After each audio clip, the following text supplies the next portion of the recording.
asisakwazi ukukhuluma nogogo khuluma kokuthethene izinto amavasha abahlosile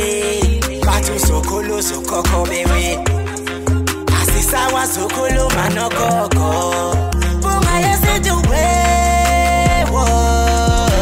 Sakhuleka kunina abakhulu hayikhona bogogo nomkhulu igama umfoka mbanje ithisa simbiza ngonduna kanjaba hayikhona yasuke yahlala impungu sihlephlela ulwazi izinto zaqala zakhanya nenkinga zaphela emphela njaba isisa kithi siyakhala sekhona nenyanga zamanga izinto sakithi siyahamba engathi sekhona abafundisi bamanga nina bodlungwane kandaba udlungwane lombelebele olwadlunga emanxulumeni kwaze kwasa amanxulume sibekelana nina bakanodume ehlezi kamenzi ngiyimpunga yesintu ngiyakhuleka umhlaba wonke nasendaweni zonke nje la kuhamba kufinyele khona lo mfanekiso oqoshiwe uma kuthi umusha kule channel ibizo lami ngumlekeleli umfoka mbanjwa umshana wako fuze fulele omashiya amahlangatha azoshumayela umzukulu kaMdumo igaba elimabanga likaThumbula Tshatatsha uTshatatsha kaPheshe uPheshe kaMaguyane uMaguyane kaVaphi uVaphi kaNokhonjo nanamuhla bafowethu angihambi ngedwa ngihamba nomkhulu uManzini unyama kayishi Manzini mnewethu Khehla angikubingelele ngikwamukele ku channel ethu enkulu impunga yesintu TV sibonge baba ukwamukeleka ekhaya nakubakade yagcinana hayi kodwa ngoba sesikhona mkhulu ake sihlabele imgama nangu umbukeli musha uyaqala nje ukumbona uManzini ubani isangoma inyanga umthandazi uyahlola akahloli ngicela ukuthi umbukeli simchazele mnewethu uncwane mkhulu isangoma uyahlola kakhulu uyelapha uyalekelela futhi abantu uyacathulisa abasuke ufuna ukucathuliswa Nkosi yami umuncwane isangoma unawo amathwasa uyathwasisa unazi ingane emkhulu eziningi Khehla unazi ingane Khehla ngabe mina mhlambe ngiyona nami ngithi amathwasa hayi awoni ithwasa mkhulu umuntu osafunda manje mangise ngithi ingane ngoba ngiyaye ngithi sebabantwana bami ngoba sebephothulile mkhulu sebeyasebenza sebefana noyise Khehla nyama kayishi Nkosi yami kunento la engifuna ukuthi ngiyibuze ngifuna sithi ukujula kancane ngoba ngiyazi ukuthi kungenzeka ukuthi kunomuntu ozobhekana nalesimo esizokhuluma ngaso kunomuntu mhlambe anomuntu amaziyo ongaphansi kwesimo esizokhuluma ngaso namuhla Manzini ngifisa sikhulume ngomuntu oshone esephehlweni yebo omunye umuntu lento angayibuka ayithathe kancane kanti ukushona usephehlweni kuyinto ejulile kakhulu mhlawumbe ngiyafisa ukuthi ukusendlalelo ukuthi masikhuluma ngomuntu oshone esephehlweni suke sikhuluma ngomuntu onjani mkhulu ngoba omunye Manzini kuzoduma ukuthi ubeke ephehlweni obe seshonela khona naye kodwa ngiyambala loyo yebo wasichazele Manzini ukuthi umuntu oshone esephehlweni umuntu onjani ake sizame mkhulu uma ngabe ingane ikwancwane idla inkamba esikhathini samanje mkhulu isimo sempilo sesinzima abantu sebeyatohoza shuthi umuntu usumbekela inkamba bese uyamcelela ukuthi ucela ukuthi idlo zilivume ahamba ayosebenza ngoba isikhathi esiningi idalwa zinomona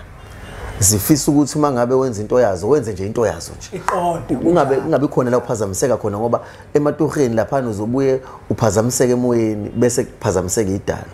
kungenzeka umuntu bese banomshophi ngesikhathi ethi uya ngasematoheni bese banomshophi mhlawumbe emotweni bese yadlula emhlabeni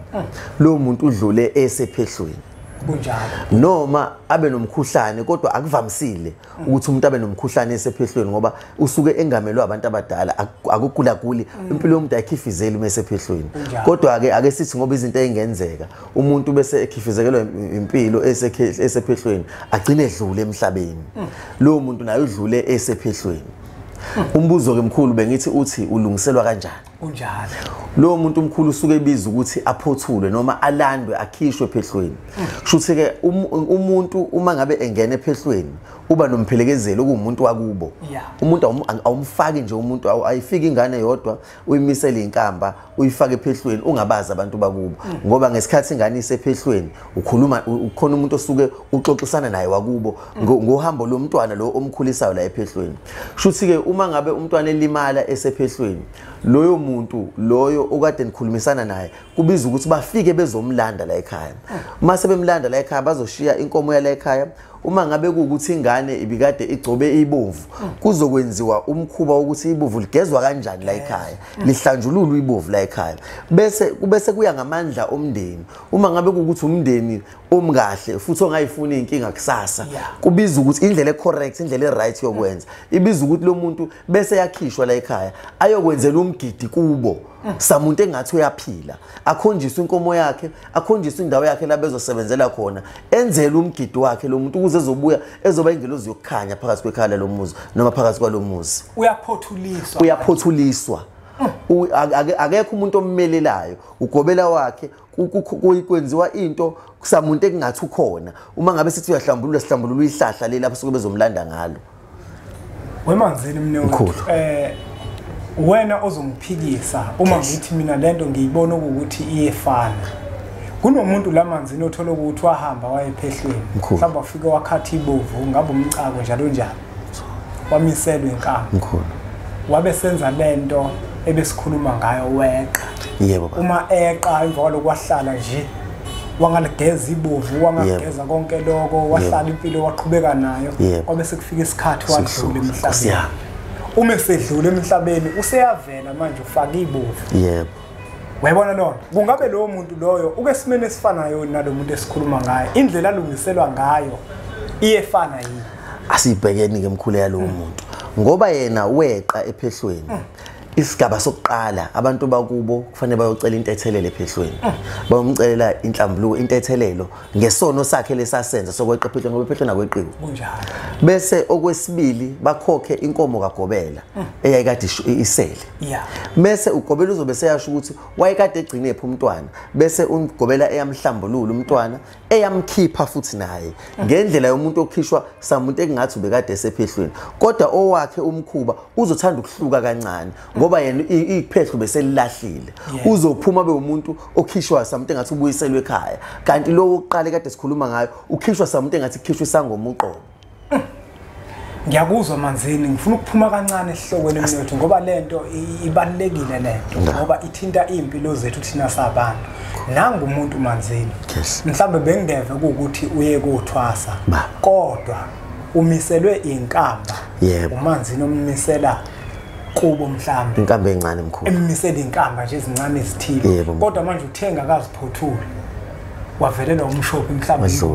wadlula emhlabeni. Lo muntu yena ngabe kufanele siyeke kanjalo noma nakhona ukhona umkhubo othile wokumlekelela? Mkhulu, mangabe udla inkamba kufanele ziphothulwe.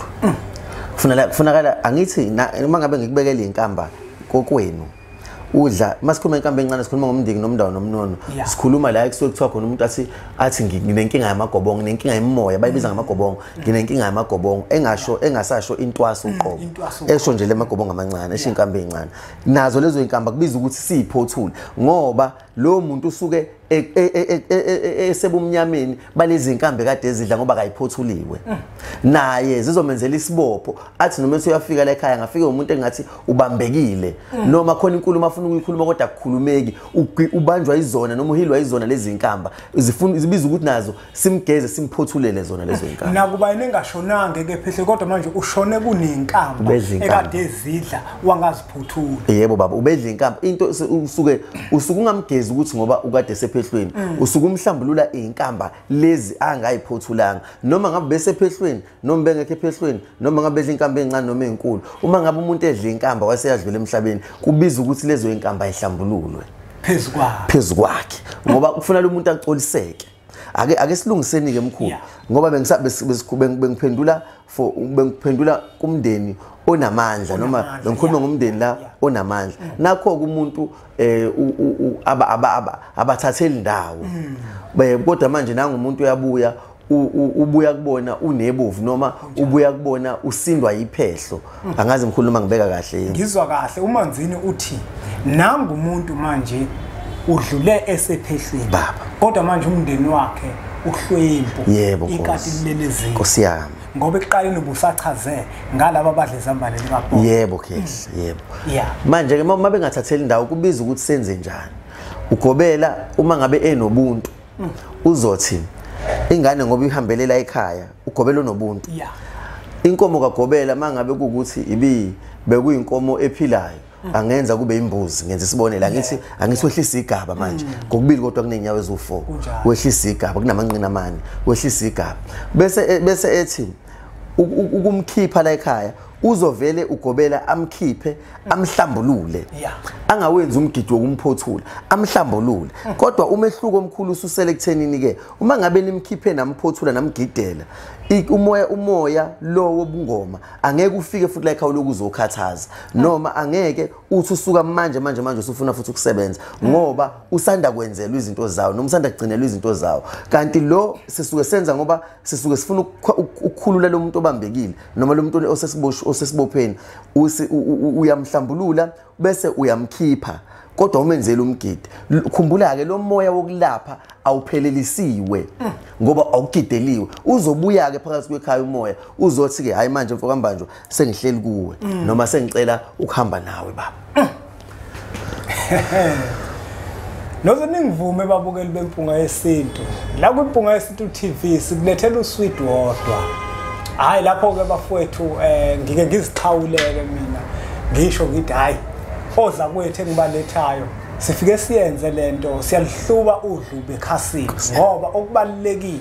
ikona ukuthi sifundisane izinto ekuyizona nezinto ezizokwazi ukuthi zisisize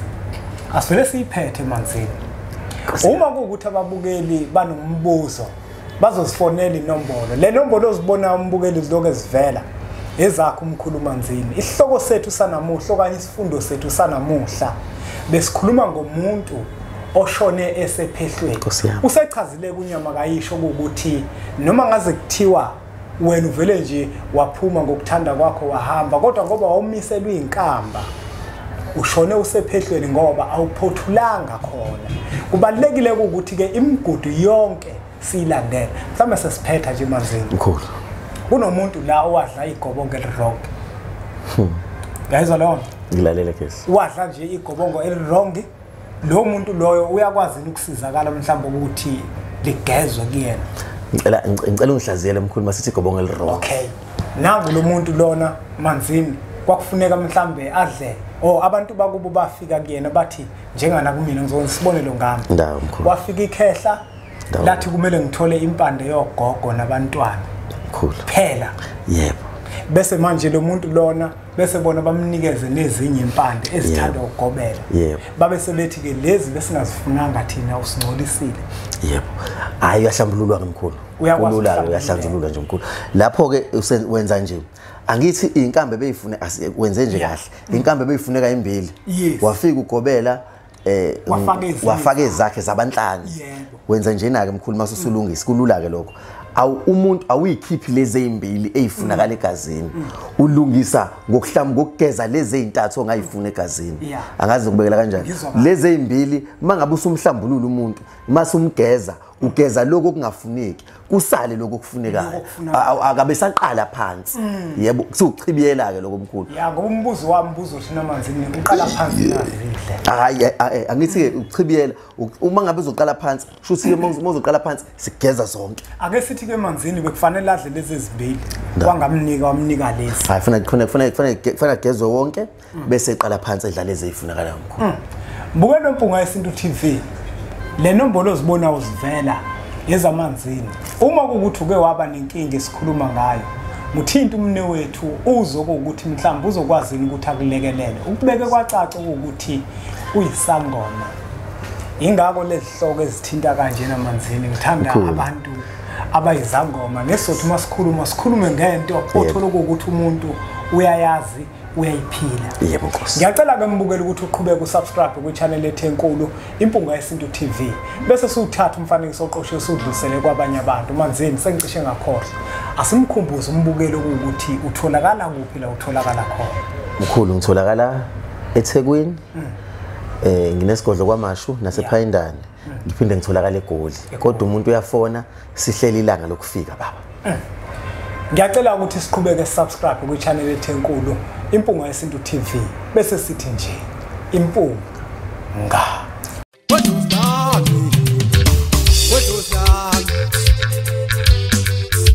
I ikhongo lami